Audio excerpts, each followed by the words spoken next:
Well, I just want to reiterate what I said to the business folks who are here today, that we must get the job done when it comes to workers' compensation reform. This is something that can help our economic recovery in Illinois, create jobs and maintain jobs.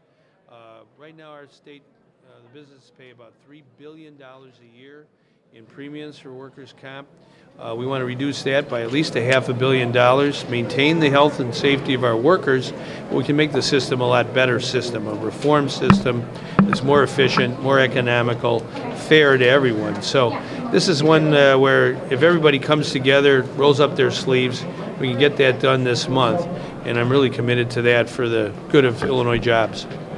Glad to answer any questions. Yeah, it said on that slideshow that injury had to be during the course of employment. Does that mean during job work while you're working on the job? Yeah, there's case law that's interpreted by courts that says exactly that. What we're proposing in our reform, and I've put this together, is they call it codify those words of a court, of a judge, and put them in the statutes of Illinois. I think that would be helpful to make sure that if there is an injury, it's during the course of employment. And we're going to work hard on that. We want to make sure that those who are evaluating all this are people who know what they're doing, that it's adhered to very strong ethical standards. We have to make sure they're professional and have the ability to be arbitrators. And I think also with respect to the system, we want to make sure that the insurance companies are really doing things in an efficient way, a 21st century way. And we're going to use electronic billing and other things like that to save money. Is it different than causation then? Could you explain? Well, you can use different words. I think the best way to go at it is to take what courts and judges have said about where the injury must occur and how it must occur and put that in the statute. I think that's the best way to go. We're going to try and codify the words of a judge or a court on this issue that injuries must be during the course of employment. Could you call that causation, though? Well, you can call it whatever you want. I think we can call it success if we can get the job done. Would it be accurate to say causation? The House or the Senate, and is there going to be enough time to get this done before we leave here in about 5 weeks? Do you have a bill and do you have a sponsor? Yeah, well, we have a bill. Yeah, we've been working on the bill. We've been working with all the various interest groups involved here. There are workers and businesses, insurance companies and doctors, trial lawyers and government. We have to work with everybody, and the part of the deal here is nobody's going to get scalped. Nobody's going to be treated unfairly. Some folks may take a haircut because we're going to save money for the public and for the businesses of Illinois.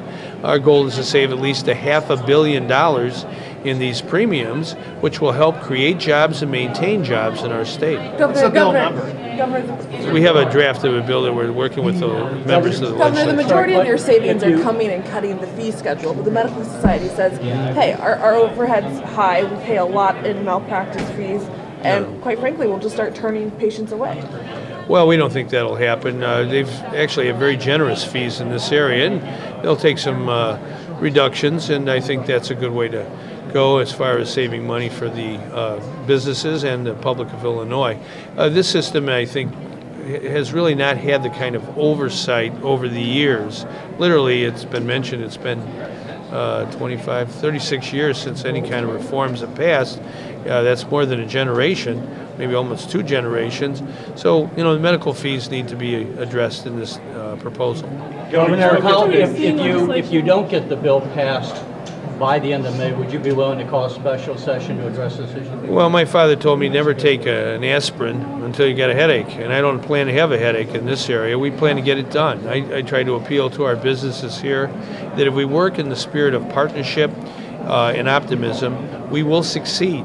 That's really how our soldiers operate. Our American soldiers are the best and the best. And the reason they succeed is no one worries about who gets the credit.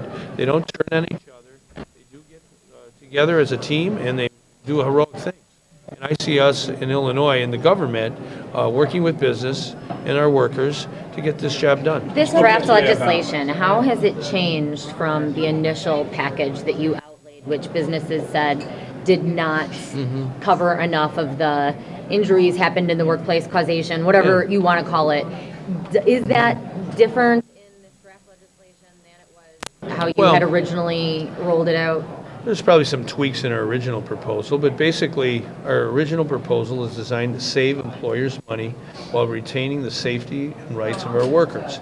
We're wringing out savings in the system, partly because of advances in insurance billing that's more efficient, more computerized. With respect to medical fees, we want to make sure things are done right there and they're not excessive.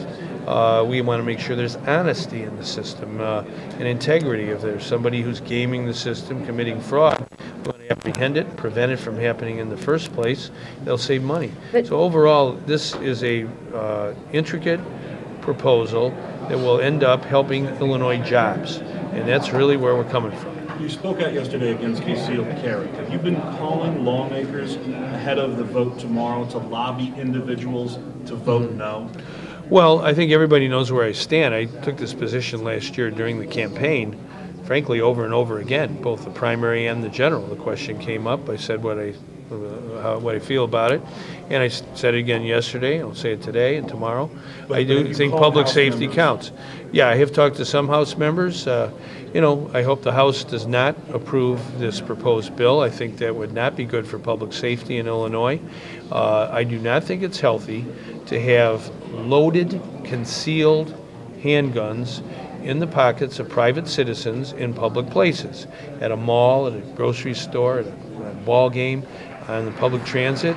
I think that would be dangerous. It is not going to increase or improve public safety. On the contrary, it'll harm people, and I don't think that's a good way to go. Are union groups aware of these changes or these little tweaks, especially the causation or whatever you want to call it?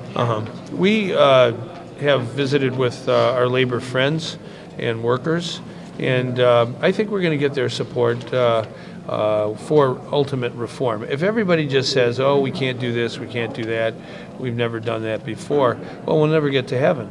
We've got to have everybody making reasonable sacrifices and compromises to reform a system that has defied reform for a third of a century. And we're going to get it done this year.